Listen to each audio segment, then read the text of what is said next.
How's everybody doing today? That was the first. I'm excellent. My name is Ben Smithee, and I'm really, really excited to be here. If I sound stuffy, it's because yesterday was my daughter's second birthday. And apparently, though I'm back in Texas where I'm from, my yawl is back, but my immunity to allergies rolling around in the grass in 2-year-old bounce houses is not. So if I sound stuffy, it's because I am. So I'm really excited to be here. Before I tell you what I know, I figure it's best to talk to you and share a little bit about who I am. These are the things that are sort of my pillars and things that drive me. Obviously, the most important is the bottom one, and the reason for moving back to Dallas, because you can only golf like 2 months of the year in New York City. I'm actually a graduate of the UT system.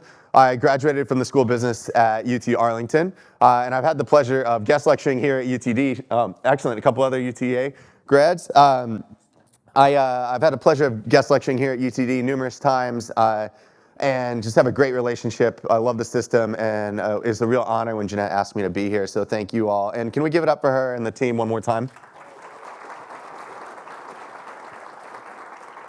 So here's the mandatory, I have a really cute kid photo. The mandatory, I'm a great dad photo, throwing up in the air. And then there's the cropped out photo of mom saying like, oh my gosh, in the background. The no shoes was a parenting mishap. We forgot her shoes. It wasn't a cute planning thing. So, you know, it just worked out that way. But today, a little bit about the work stuff. So my background is basically entrepreneurship, marketing, and research. So I'm a researcher turned marketer, and in the process, become an entrepreneur several times over. Currently, I run a digital agency called TSG. It's called TSG because it stands for the Smithee Group, and there's a long backstory there. We did a lot of focus groups, you know, in the naming there, and came up with the Smithee Group as the most clever name that we could come up with.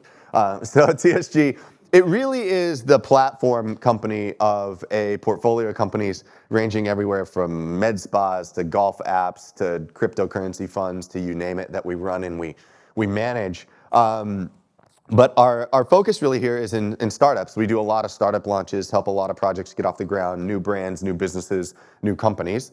We focus on a lot of small and medium-sized business clients, and then the other half of our business is still in the research space.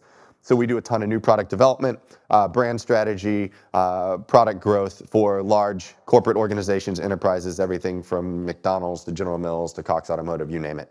Our whole vision is to inspire and empower people to create generational success. That's what we do. It has nothing to do about marketing, entrepreneurship, any of that stuff. It's really about growth.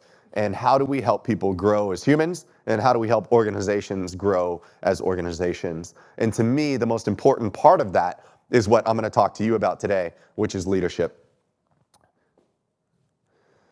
I'm convinced that there should be an industry shift here from the nomenclature of project management to project leadership.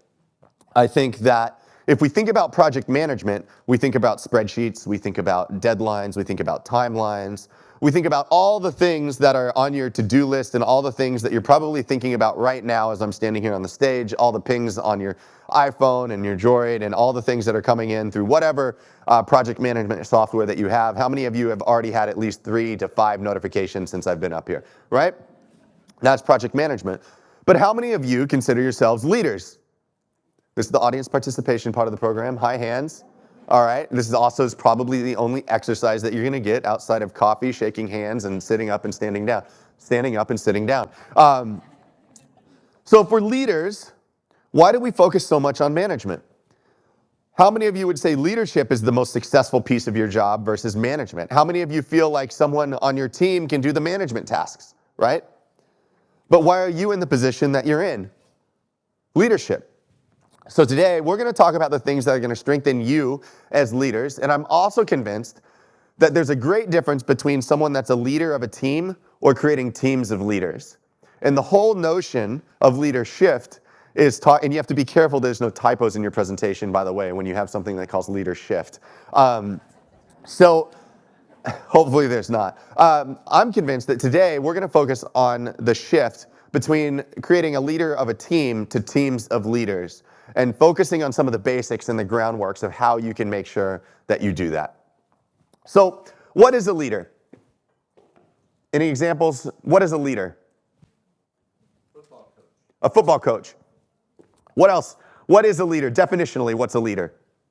Somebody who can influence. Somebody cheated. There you go. A leader is anyone with influence. That is excellent, by the way. A leader is anyone with influence. The most basic example, the most basic definition, but ultimately the most truest form, right? A leader is anyone with influence. So therefore, anyone can lead. But can everybody lead well? That's what we're focusing on today. How many of you have had bad leaders? Don't raise your hand if your leader is next to you. How many of you have had great leaders? Definitely raise your hand if your leader is next to you. Right? So leadership, by definition, is anyone with influence. We can all be leaders. It depends on how much you want to be a great leader. The stronger your leadership, the bigger your influence, right? It has nothing to do with titles, job descriptions, gatekeepers, any of that. How many of you have leaders that you go to that have no title that's above you, right? Just simply because they're wise, they care, and they have a heart for what you do, and not just for what you do, but for who you are and what you want to be, right? We all have leaders in our lives that are like that, and it has nothing to do with the titles. I believe that great leaders have the ability to increase the ability of their team to build influence, right? So if you're a strong leader, if you're a best leader, I believe that you are able to take the team and grow their influence, right? It's not just growing your own, it's focusing on how do you scale your influence to help others grow theirs, right? Good teams have a strong leader, top teams are teams of leaders. And we're gonna go through the steps that I believe and the priorities that you need to focus on in order to build teams of leaders. Everybody ready? Awesome. So the New Yorker in me talks really fast and covers a lot of content and presentations, right? So let's go. We're gonna cover a lot of stuff. I believe these slides will be available. If not, I'll make sure I get them to Jeanette. And if they're not already available, they may already be in the app, right? So no need to take, the marketer in me hates it when people are like in the back taking really grainy cell phone photos of my slides, right? That I have a team that creates beautiful looking fonts and all of that. So use the slides, take them. My email will be on here too. You can ask me questions at the end. I believe we will have plenty of time. So what are the characteristics of great leaders? With any great keynote speaker, everything is an acrostic or have some sort of alliteration. Me, I like acrostics. So what are the characteristics of great leaders? Well, we'll use the acrostic for leaders. The L. They leverage collective intellect, right? The power of your team is better than anything you could possibly know on your own. The power of AI is greater than all of that put together, and you just use your team to fact check the crap out of it because most of AI is wrong and false and incorrect.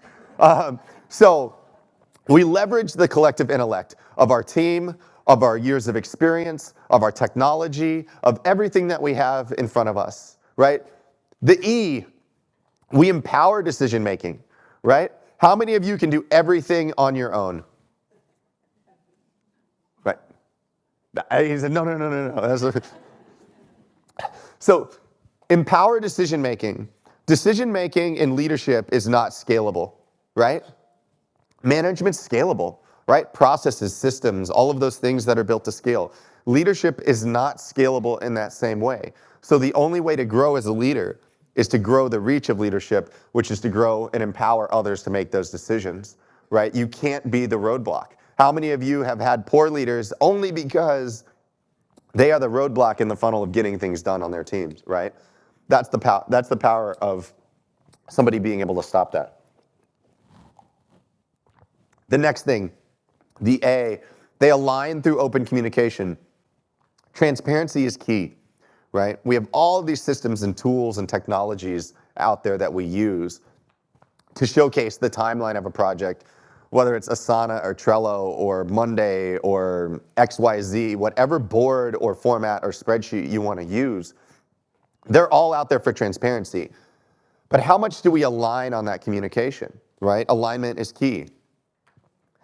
The D, they define clear roles and responsibilities. Before we ever get going, right? It's great to have project management. It's great to have all the processes and systems and all of those things. But until you have what I call RREs, roles, responsibilities, and expectations, you have no chance of being successful, right? We'll talk about this further later in the presentation, but we define clear roles and responsibilities. The other characteristics of a leader, E, embrace diverse perspectives, right? Meaning the most experienced person may not always have the best answer, right? However, sometimes the most experienced person does have the best answer, and we need to yield to that. If we leverage and embrace diverse perspectives in the workplace, we're going to have a much more rounded leadership team, because leadership is about people, and we'll talk about this later, right? We manage process, but we lead people. The R is we reinforce accountability. This is the tough spot, right?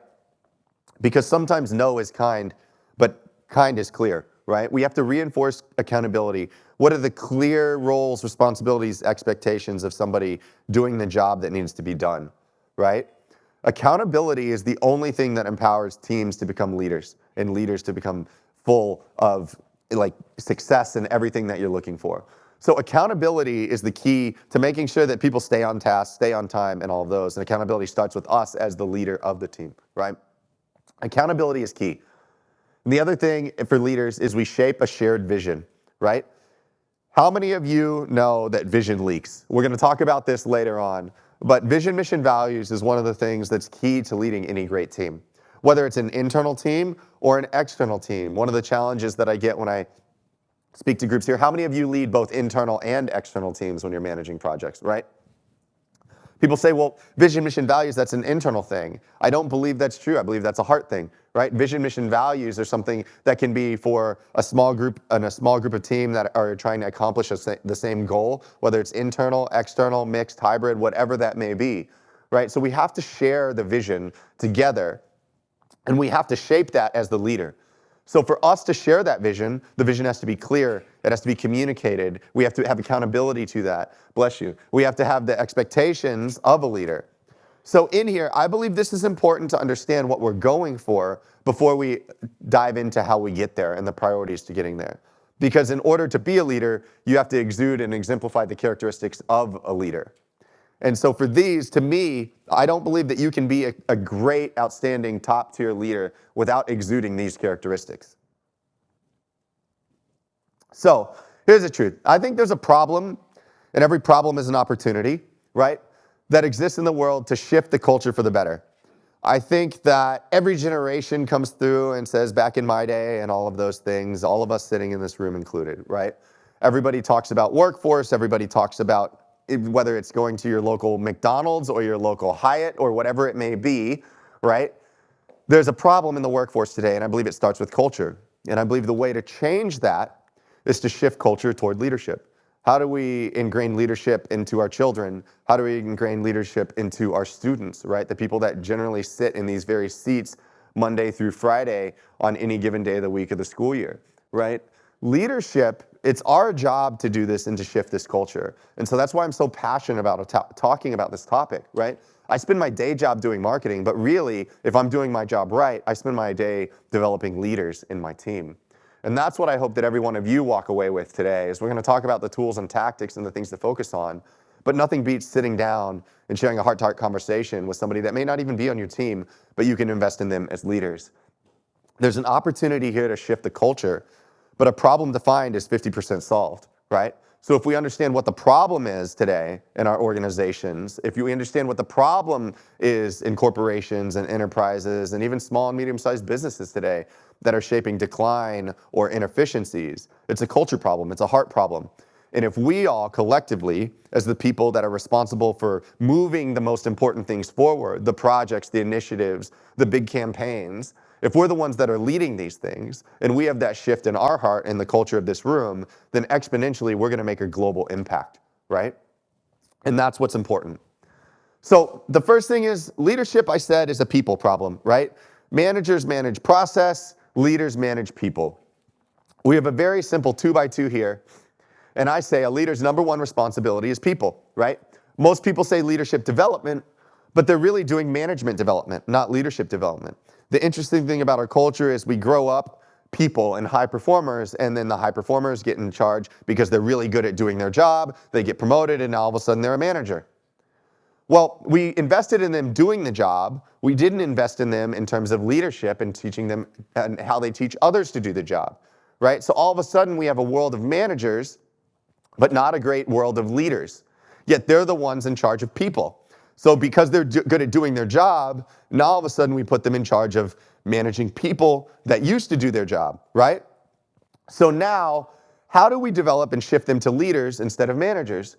Well, I believe leaders prioritize connection. We're going to talk about the 4 C's here later that we use as an organization. But I believe leaders prioritize connection, which is the people, and managers prioritize competence, because that's why they were promoted. They were promoted to manager because of the competence that they showed at doing their job.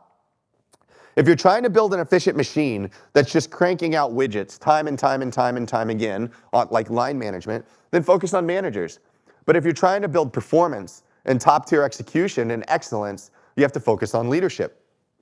I also believe that in a rapidly changing world that we're in, you hear things on like the 3rd Industrial Revolution, you hear things about the 4th Industrial Revolution, you hear about all of these different changes happening. But I believe in a rapidly changing world, right, management fails and innovation thrives. Because management can't keep up with the pace of change. As soon as we build a system and process, which is the box in which management lives in, right, we have to break it and redo it again. However, leaders, if we're building teams of leaders, their ability to think and apply and rethink and apply is what's going to help them scale out into the future. Now that's 2 by 2. On the bottom, we have management, right? Increasing to the right competence, so people that are great at management.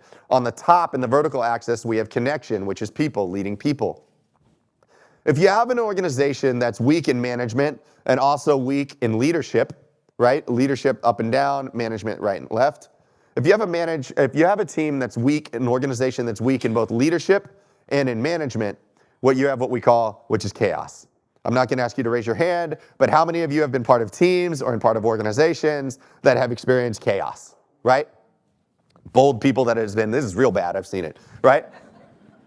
Now, if you go over to the bottom right quadrant, you have high management and you have low leadership, which I would say represents 60 to 80% of the organizations and the teams out there.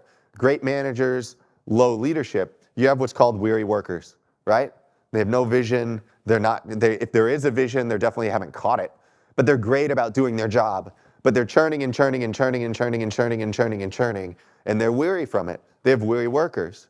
How many of you agree that this is probably 60 to 80 on the conservative side of teams and organizations out there?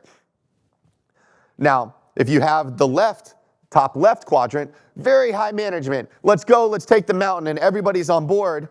But they don't have a management process to understand what the heck mountain are we taking and why are we taking it and how do we take the mountain.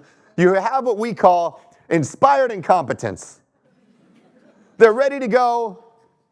They are just not equipped to get there, right? Now that seems like a great spot, and if you had to choose one or the other, it's like, yeah, at least I'd rather be inspired, but you never get stuff done. And by definition, isn't our job to get stuff done? So what we're shooting for is excellence, right? Tacking out on both the right side and the left side. How do we get there? Inspired leadership, right? And competent management. That's what we're shooting for today. So what are we doing? Over the years of working with hundreds of businesses of all shapes and sizes, these are the things, we're going to go through 10 things that I think are your priorities, right? Now, hopefully at the end of these, none of these are new. Hopefully these are just a reframing. Hopefully these are refocusing, right? Nothing should be new here because I didn't create the concept of leadership. I didn't create the concept of management. So if something is new here, it might be off base, right? Hopefully these are a realignment, a refocusing of where you need to go and a prioritization, not a creation of things. I'm not here to put new things on your plate. I'm simply here to help you prioritize them. So 10 leadership priorities. Right? In order to build teams of leaders, you must focus on implementing systems for the long term rather than short-term solutions. Right? We're here to build growth and scale, not put band-aids on problems. So 1, gain executive support. Well, how do we do that? Right? Executive support is either going to kill or make a project before it ever gets started.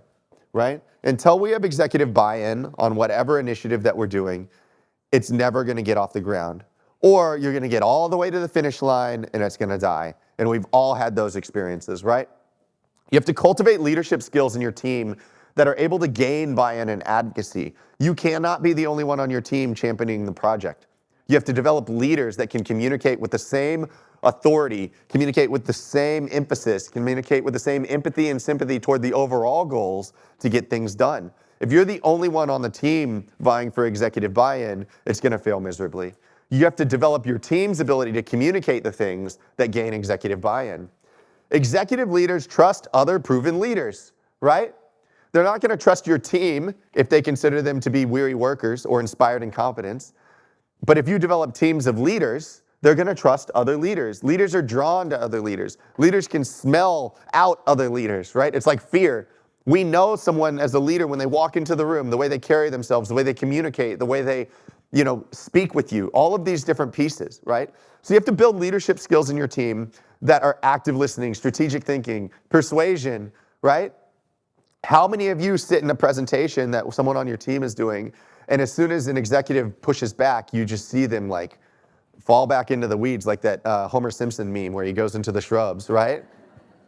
And you sit there cringing because you're trying not to step on their toes and you're trying to push them up as leaders, but you're also sitting here saying, oh, that's going to kill the project if you don't push back and say why this is important, right? Developing those communication skills, working with them before a presentation to scale out that communication is important. Now, this is one of those things where you have to do it maybe sometimes for an external team member because they don't have the emphasis of that communication culture at their organization. But if they're going to be the ones presenting to your boss or your leader for that project buy-in, you need to prep them for that. Spend the time, sit down, have the coffee, have the lunch, train them up in terms of leadership and how to communicate more effectively. Involve executives early by seeking input and feedback. Nothing else pleases an executive than asking them what do they think and what do they want, right? So ask them early, right? Get that commitment. And then highlight the team's achievements along the way to demonstrate their capabilities. Don't wait for check-ins. Don't wait for project roadmaps. Don't wait for quarterly check-ins. Don't wait for those hurdles and those project points, right? Shoot the email off. Hey, just checking in, wanted to let you know of this great update that's happened. And coach your team through it. I don't care if you have to write the email for them, but coach them through it so they see the competence of everyone on your team sending those communications. Everyone good with number one? Gain executive buy-in. If you don't have the executive support, it doesn't matter anything else that you're going to do, right? You're not going to overcome that. Second thing, navigating changing priorities. How many of you feel like the changing goalposts, the moving guidelines, all of these things is the biggest bane of your existence when it comes to project management, right? It is. But guess what? How many of you know it's the cost of doing business in the world that we operate in, right? And I'll tell you one thing. So I'm a millennial, right? Now I'm just thankful that I'm not the one that everybody's targeting. It's now Gen Z and Gen Alpha, right? Thank you for taking that crown. So now I get to dish on them. I would say this is the hardest thing for them to overcome. I will say that if you look at the changing priorities, right? They haven't had to deal with that in a world where it's kind of like consumer consumption. I want this. If I don't like it, I'll shift to this channel. I don't want commercials. I just skip it. I don't want this. I just skip it. And it's not a positive or a negative thing. It is a thing though. And it is a culture that we have to overcome. So if you're focusing on a younger team, you're going to have to walk them through this. You're going to have to walk them through that, the fact that healthy things grow and growing things change. And that's part of life. Whether it's in the workforce, whether it's in life, whatever it may be. I've learned this definitely as parenting, right? So in this space, you can't get bogged down by shifting priorities. You have to understand that those changes are coming. So before the project ever starts, sit your team down and say, by the end of this project, things are going to change 50 million times. Don't get romantic about your spreadsheet. Don't get romantic about your deadlines. Don't get romantic about the hurdles. Don't get romantic about the budget. And don't get romantic about everything that basically the project started with. Because 99% of the time, things are going to change. And so if you embrace that and you teach them to embrace that from the beginning, it's going to shift the whole team dynamic. Because we've all worked with that person that as soon as one thing changes, it throws their whole world in disarray. And how fun is that person to work with? Don't be that person. So empower your team to prioritize autonomously based on clear goals and vision, right? As the goals change your prioritization of what you have to navigate. Right? Encourage open communication about priorities and roadblocks, right? Most changes don't get communicated till the end because people are afraid to talk about the things that are changing or the things that haven't been met or the hurdles or the challenges along the way, right? Especially young people. We have to train them up to understand saying, hey, I'd rather know about step 1 failing before it gets to step 8 because that's going to be a big problem, right? The problems only get bigger.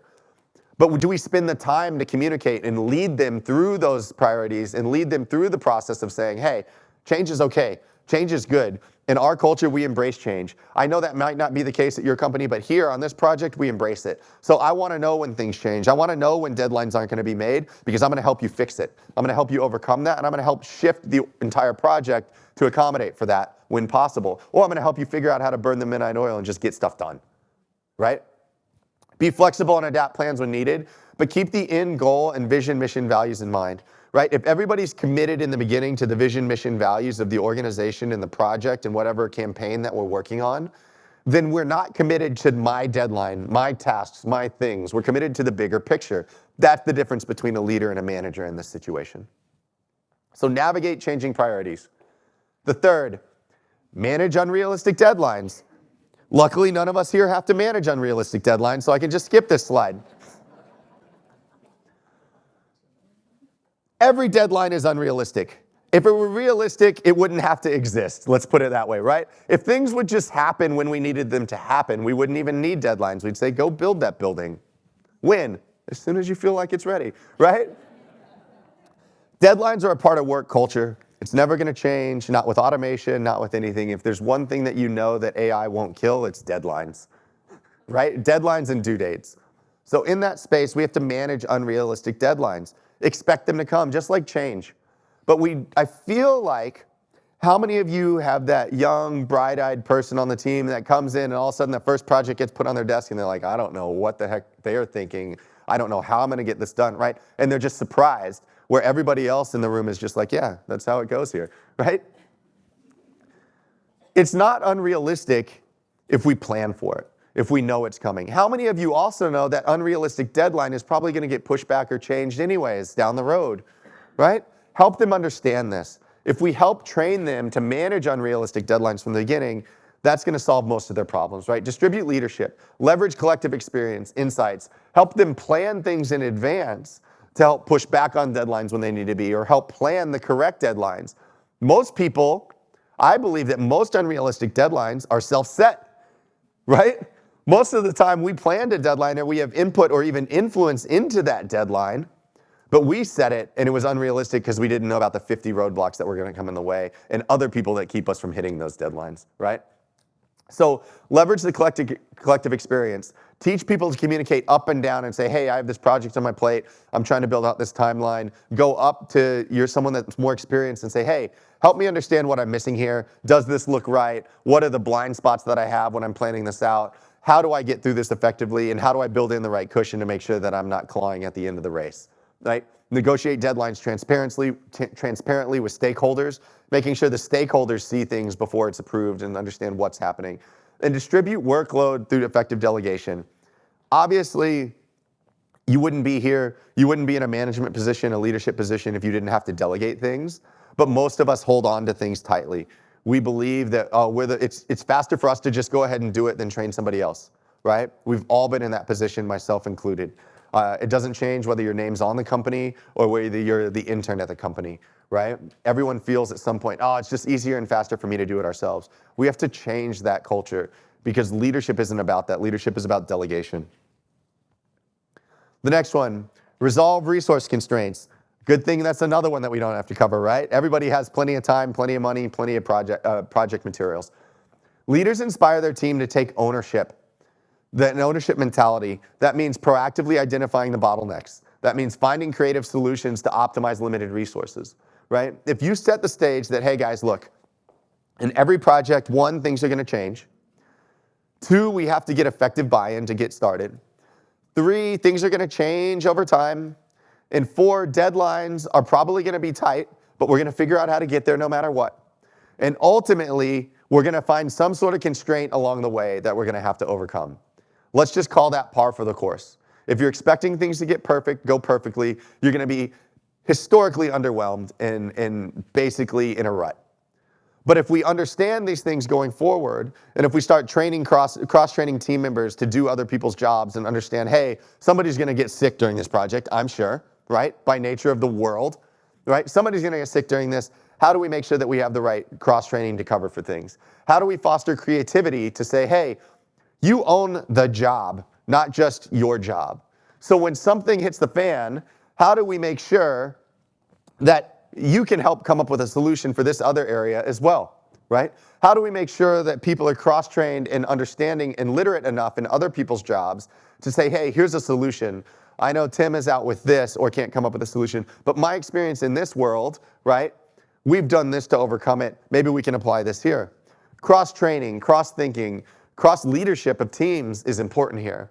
And how do we understand the processes and workflows that optimize resources, right? We're never gonna have an abundance of time or abundance of money to do the job. So how do we make sure that we're leveraging these things and leveraging the understanding of other team members to do that? I'd say this is most important on internal and external sort of hybrid teams. Where you're managing projects with external teams, this is the greatest learning factor, because I've learned more from external partners about resource management and product management than our own internal team, because we have our set way of managing things and allocating resources and all of these and budgeting for things. But learning from outside team members and their experience has been one of the highlights of understanding how we can grow our systems and processes around this.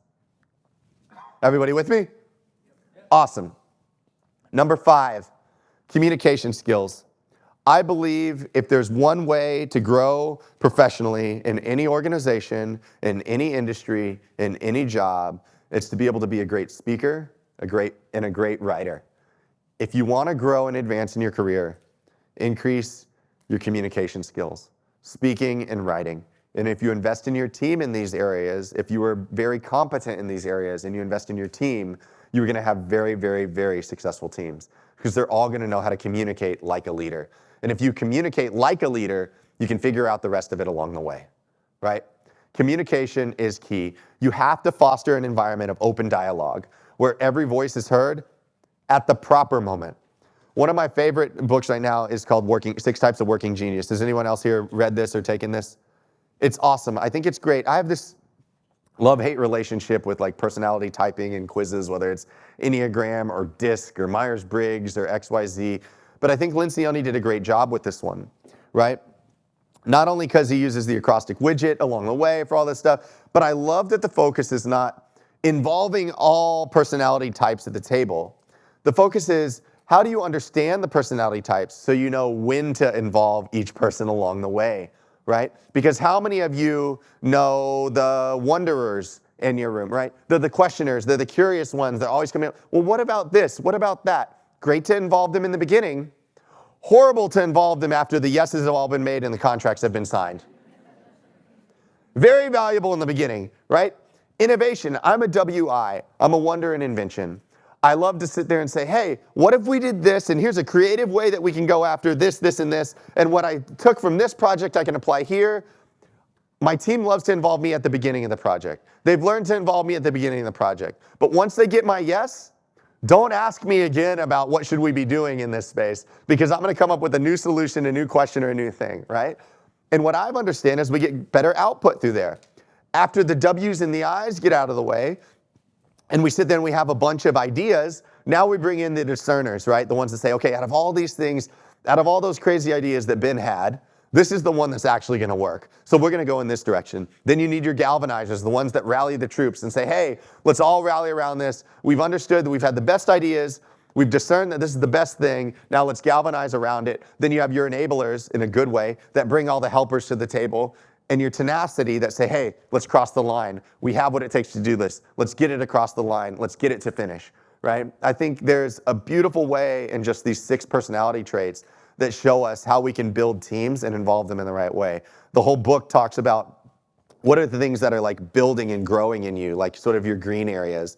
What are the yellow areas? You have 2 that are green, 2 that are yellow, that show you like you're competent in these things, but they like drain your tank. They don't fill your tank while you're doing them, right? And then you have 2 that are like, those are absolutely not your strong suits, and they take away everything, and you're probably not the most competent at them.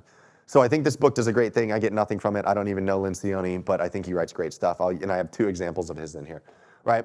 So trust. Through communication, right, you build trust. A trusted relationship is a tested relationship, right? The reason why you trust somebody is because you've had a difficult conversation with them and it worked out okay, right? And 90% of the relationships that we have, your best friend is your best friend because you fought, you made up, and you're still best friends, right?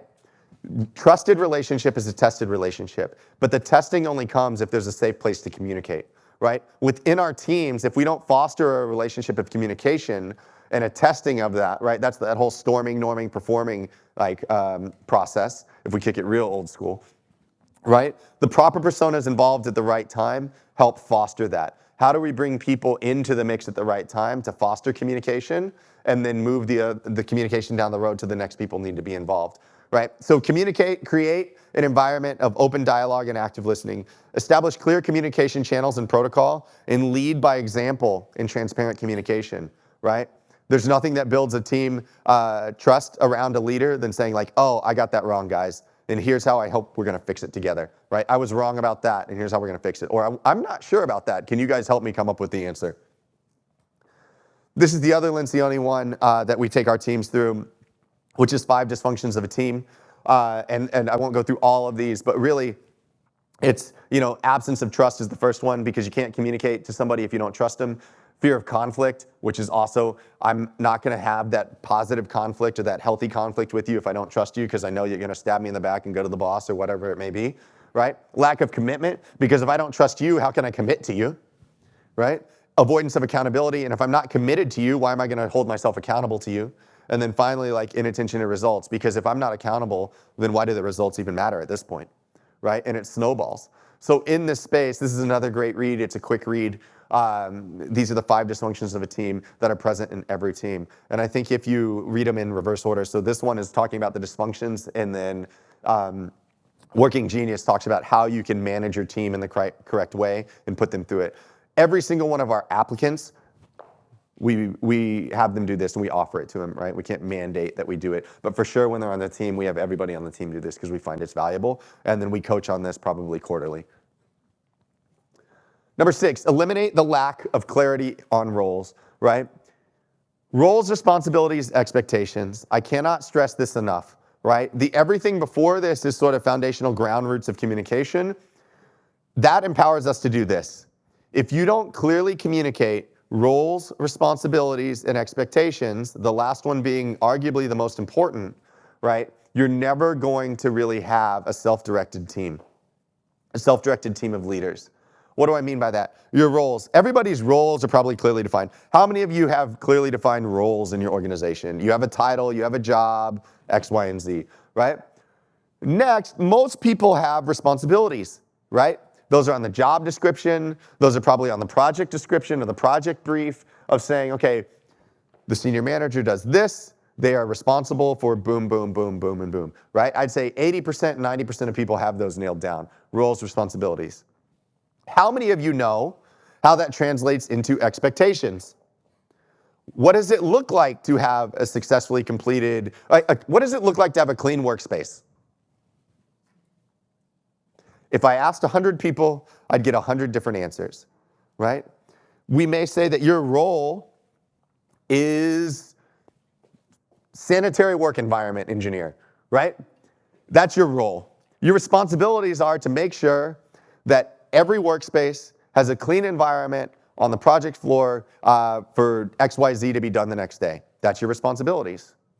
But what is the expectation of what that looks like?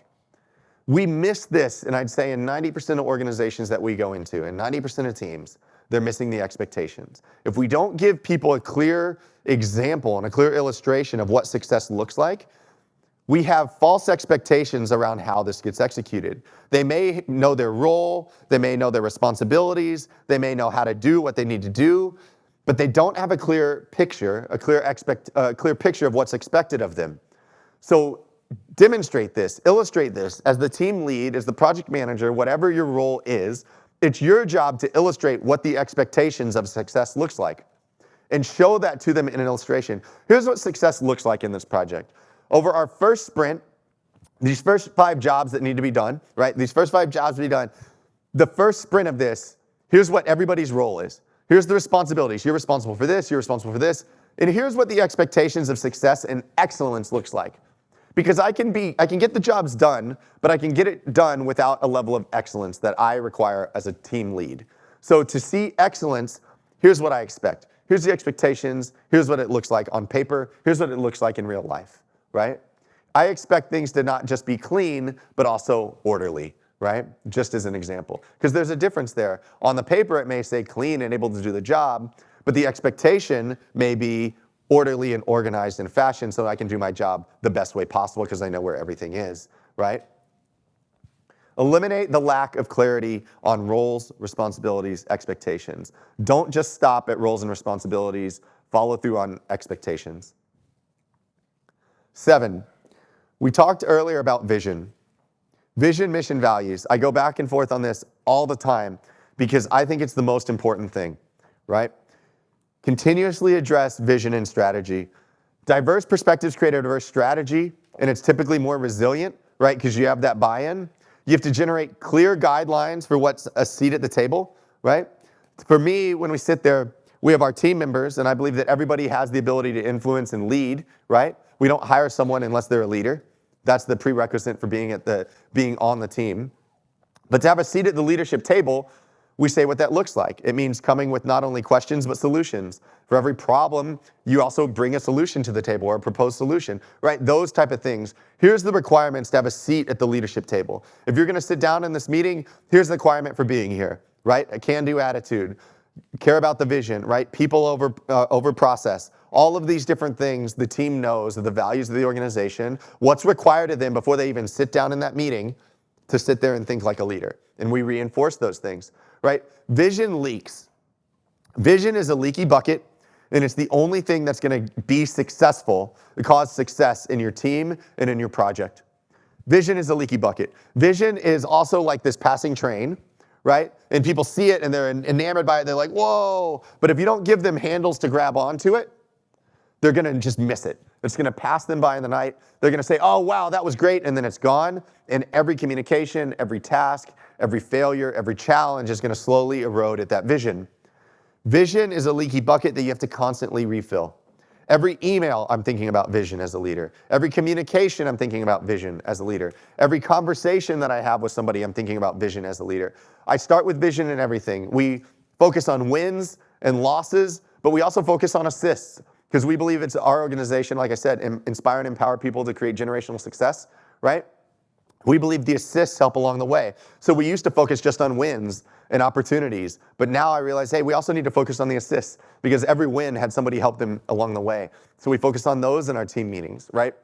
Vision has to be constantly refilled.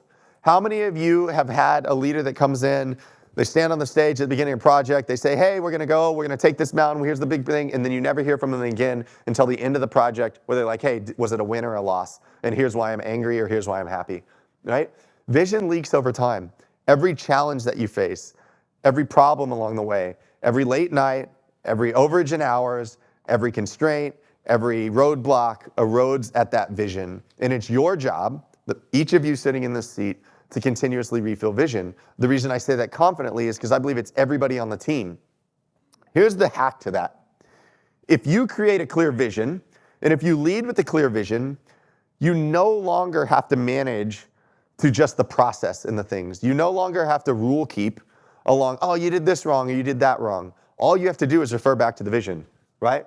Here's the vision for the project, the roles, responsibilities, expectations. Do you feel like what you did exemplified the expectations of excellence in the vision, mission, values of the organization or this team or this hybrid team or whatever group you are part of leading, right? You can lead objectively instead of subjectively. It gets rid of those, well, he just doesn't like me, she just doesn't like me, she doesn't like my style, whatever. No, it goes back objectively. Does this exemplify the vision, mission, values of our small team, of our entire company, if it's an internal thing? Does this map to the roles, responsibilities, and expectations we set forth in the beginning of this project, right? And it's a simple yes or no. It's no longer me versus you, it's us versus it, right? It's us together in the same car, the same train, going toward the same goal. So we can manage objectively toward the vision, not just you versus me. It takes the person out of it and it puts us together toward one unit. Empower the team to execute vision by giving them the handles, right? You gotta give them something to hang on to. Vision is great.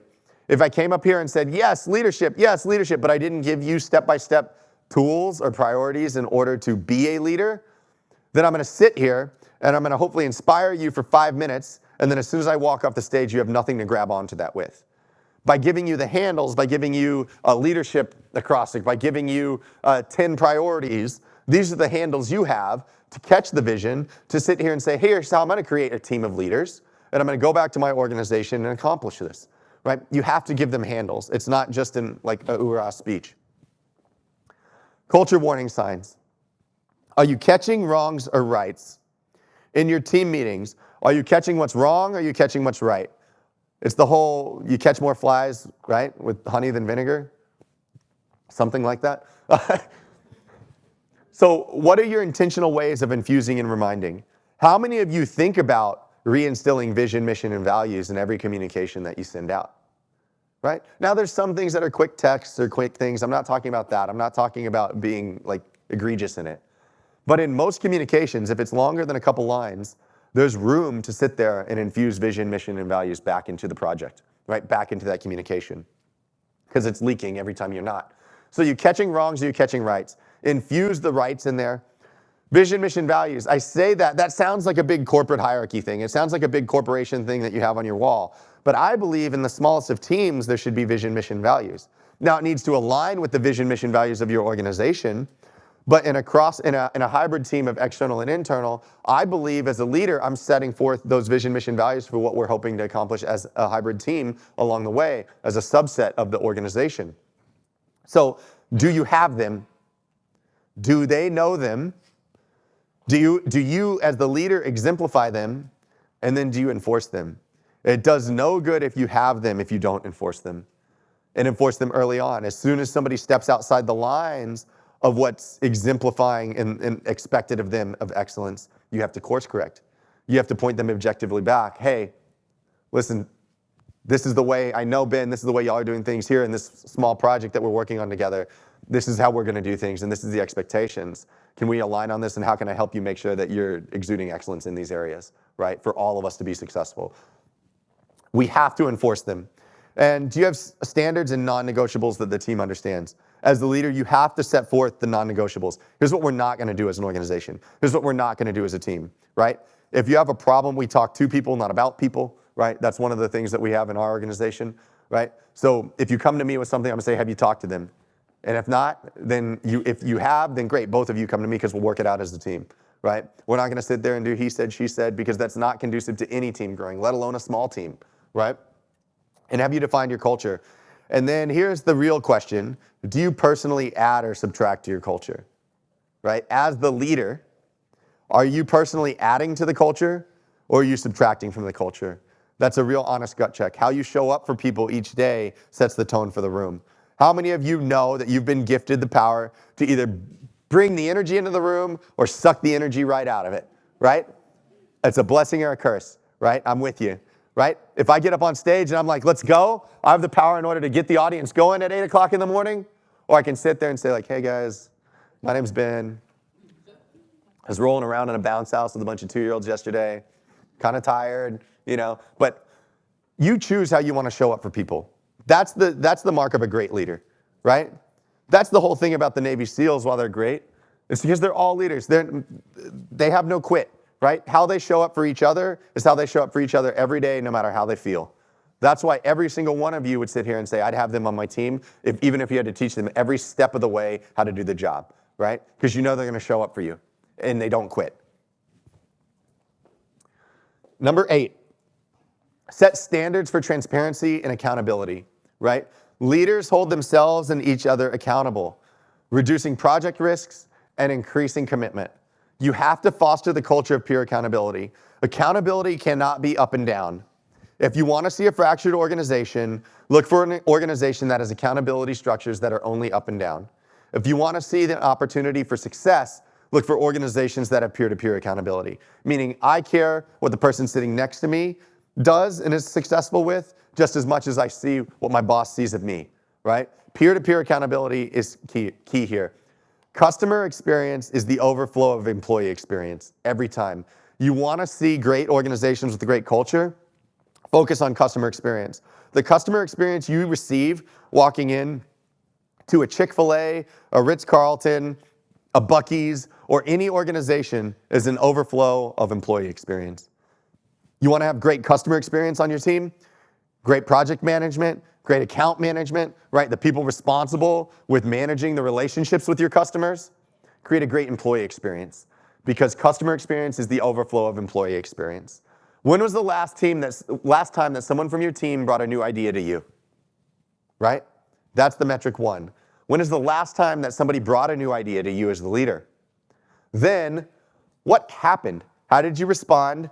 And what did you do as a leader? What's the process for when somebody brings a new idea to you as the leader to get that implemented or to get that vetted and see if it's the right thing at the right time for us to implement, right? But the true mark of a leader is sitting there understanding, when is the last time somebody brought a new idea to me, even when things are going, right? And then what did we do with that? Is that a place where ideas go to die, right? Is your management style the place where ideas go to die or where ideas go to flourish, right? And we've all had examples of both. Lead by example by taking responsibility and implement the tools and processes for tracking commitments transparently. I'll give you one secret hack. We don't talk about agreement in our organization, we talk about commitment. Hey, I don't say, hey, do you agree that this is the best thing? I say, hey, can you commit to helping us make that happen? Commitment is better than agreement. We can all agree to something, but it doesn't mean that I'm gonna do it. I agree that's the right thing, but does it mean that I'm committed to helping make it happen, right?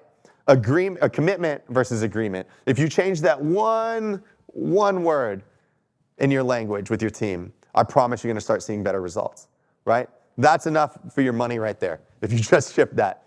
If you get teams to commit to each other versus agree with each other, that's how you get action. Because commitment is active, agreement is just talk. Number 9, managing stakeholder expectations. Again, communicating with all the stakeholders, right? Now, we talked about executive leadership in the beginning, but stakeholders come along the way, right? Executives make the decisions in the beginning, but the stakeholders are the one that get antsy along the way as things start going and deadlines shift and things change, right? It's the executives that say, hey, yes, go in that direction, but then they bounce out. It's the stakeholders along the way, everybody that's responsible for picking up the ball where you're done, are the ones that are getting antsy, right? So how do you align to meet those expectations? How do you communicate on those expectations? How do you seek stakeholder input? Hey, I know you guys are taking over after this project. What does it look like how do we help you best take this transition when we're done? So what does success look like for us in order to empower success for you when you take over this project as soon as we're finished, right? And then lastly, evaluate based on the 4 C's. This is the only framework we use for hiring people, right? The 4 C's are character, connection, competence, and commitment. If you don't have all 4 of these things, I don't want you on my team. I don't care how gifted you are in terms of competence. If you don't have the ability to connect with people and connect with the vision, you're not a great fit for our organization.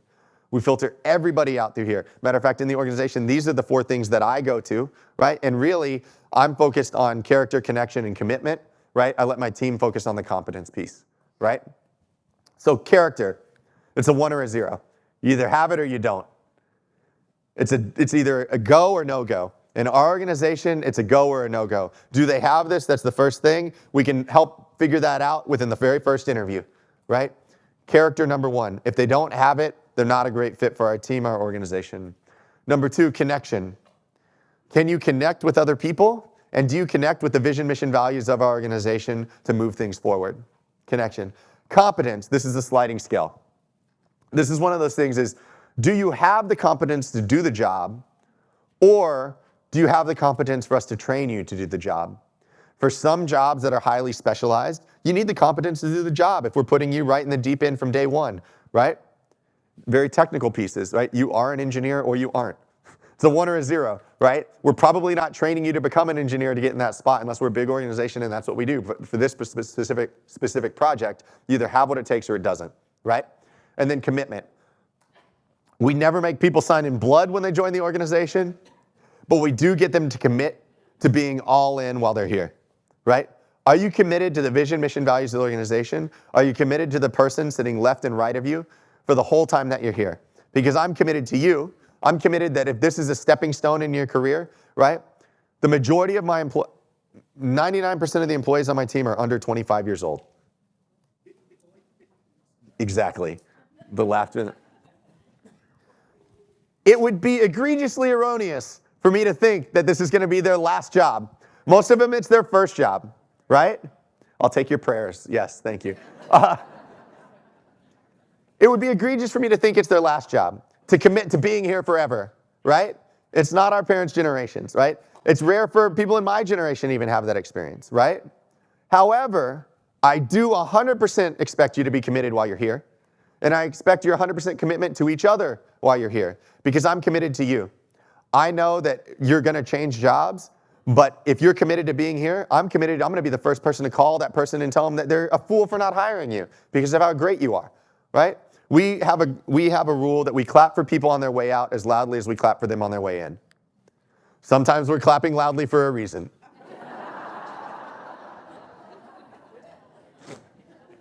However, it is a commitment, right? And we will fulfill that commitment. My buddy Luke, he manages the world's largest Chick-fil-A. It's in New York City. It's 5 floors, right? And he has a term that says, sometimes we just promote people to guest when they have a transition on their team.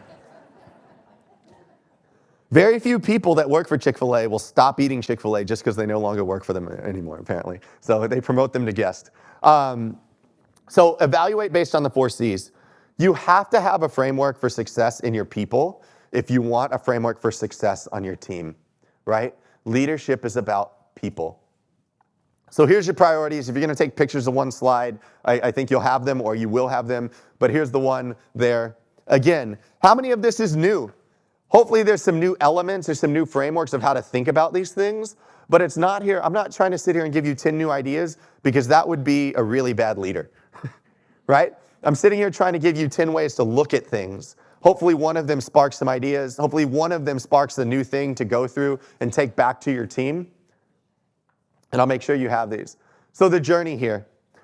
I don't care who you are, what your background is, what your role, what your title, what your organization is. Everybody goes through these 4 phases of the leadership journey. The first one is eyes open. They step into the organization, their eyes are wide, it's their first job, or maybe it's their first job in this new promotion, in this new area, it's the first day on the team. Their eyes are open, they're ready to go, right? It's all about vision, mission, values at that point. Their eyes are open, they're in learning mode, they're in catch mode. So give them something to catch, and it's big vision, mission, values, roles, responsibilities, expectation, excellence, right? Eyes are open. The only thing they need is safety and structure. They need safety saying, oh my God, I'm here. Did I make the right decision? Please make sure I'm not fully exposed and gonna look like an idiot. Please make sure I don't hit my head on the way in, right? All these things. All I was looking for safety, and I failed. The next thing, hands open. After that, their eyes open, they've caught the vision, right? So now after they've caught the vision, they can set that down, they feel safe, their hands open. They're ready to get part of the team. They're shaking hands, they're starting to do work, they're learning their job, right? This, as they start to do the things, this is where standards of excellence come into play, right? Excellence, when they're doing the doing, culture, belonging, right? Building part of the team, feeling like they fit in. Not only are they safe now, they're wanted, right? Hands open, embracing the things. From there, they move to mind open, right? This is where innovation and trust emerge, right? If you give something people to do, it gives their minds the freedom to think and create. How many of you have your best ideas at the gym or in the shower or whatever you're doing, walking around? It's because you got something to do, so now it leaves your mind free to create. It's the same thing organizationally. Once I'm able to do the job and facilitate the things I need to do, it opens up my mind for innovation, adaptability, new thinking, creative, right? Systems and processes help me get in a flow of the doing so I can have my mind in the being a leader, being innovative, being thoughtful, being creative. And then after that, this is the secret. If you can get them to hear, heart open, actually caring about the goals, the organization, and each other, they have heart open. That's where you're gonna get discovery and purpose, right? People that feel like they don't have purpose at what they're at, it's the reason why high performers can be part of something and doing great things, right? They're safe, they have a secure job, they're doing the things, they're even being creative and innovative and advancing in their job, but they don't feel fulfilled. It's because they've never made it to the heart open. They haven't found and discovered purpose, right? And I'm not saying your life's purpose is in this role, but purpose in the role and feeling like I'm purposely there for a reason, that's the heart open, right? Discovery, purpose, commitment. that all-in moment. If you can get people to the heart open piece, you're going to create top performing teams and you're going to be the best of the best. Hands down, every time, no matter who they give you, you can get them to there, you're going to win. Everybody has their own individual needs and gaps. And so you have to focus on this stuff at large, but then you have to see the one. You have to see each individual person on your team and understand, okay, where are you at in this process, right? Because not everybody, your team doesn't go through this process. It's individuals going through the process, and that's the tough thing to lead, is while team member 1 may be at eyes open, but team number 10 is already at heart open. So how do you foster and facilitate that growth between individuals and the gaps of where they're at between advancing to the next level of that journey? Systems and processes help guide 90%, and it's the only way it's going to happen. Don't get me wrong, management is important, but leadership is the only way you get to that last piece, that all-in, heart open, right? You and your leaders fill in the rest after the systems and processes. My one commitment as a opening keynote speaker is I make sure that a conference is never behind time due to me as the opening speaker, and make sure to get it back on time if I can. So I believe we have 5 minutes for Q&A. My email's on there, my cell phone's on there, our website's on there. I'm open for questions, and I hope you've at least got one thought to take away this morning, and I hope you have an amazing, amazing, amazing symposium. Yes. Thank you.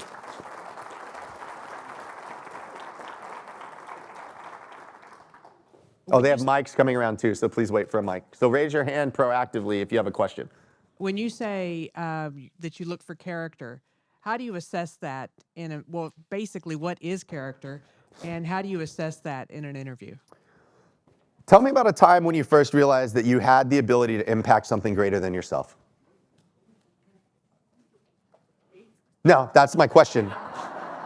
But yes, tell me about So tell me about a time where you've had the ability, when you first realized that you had the ability to make a greater impact than yourself alone. And stop and let them talk, right? Because what they say in response to that question is going to tell you a lot about who they are. Is that character about an astounding achievement that they had on their own, or is it about something that they did for somebody else? Because I specifically asked you a question about impacting others, something greater than yourself. If you sit there and you turn it back to you, you've automatically told me where your heart and where your head is focused, right? Coming into this organization. I want people, now is that the standalone judge? There's a lot of other questions and things like that. But is that the standalone judge? But that's my favorite opening question when it comes, and I'll throw it in after I'm talking about a job question. So I'm asking them, hey, talk to me about this project, how'd that going? Oh, by the way, hey, tell me about a time that when you first realized that you had the ability to impact something larger than yourself. And they're like, huh? And it catches them off guard for a minute. And now I'm not trying to like trick them or trap them. I'm just looking for authenticity, right? I love that about it. So which of the vision, mission, values of our organization do you feel most aligned with, right? And then ask them about that. Other questions, I'd say, like failure. You know, if anybody used the STAR method, I know Amazon's big on using the STAR method for interviewing and stuff, right? The hurdles, getting somebody's interview is just getting them to say, I don't know. I look for I don't know a lot in the interviews. I want somebody that has the character to sit there and say, I don't know, and not make something up, right? So I ask them about something, other passions, like what are your passions outside of work, right? And then there, I ask them, one of the other things is like an accountability question is I'll sit there and say, hey, what's a topic that and I ask this if there's a borderline thing, I'm like, chops, like, does this person have it or not? I'll sit there and I'll say, hey, tell me a topic.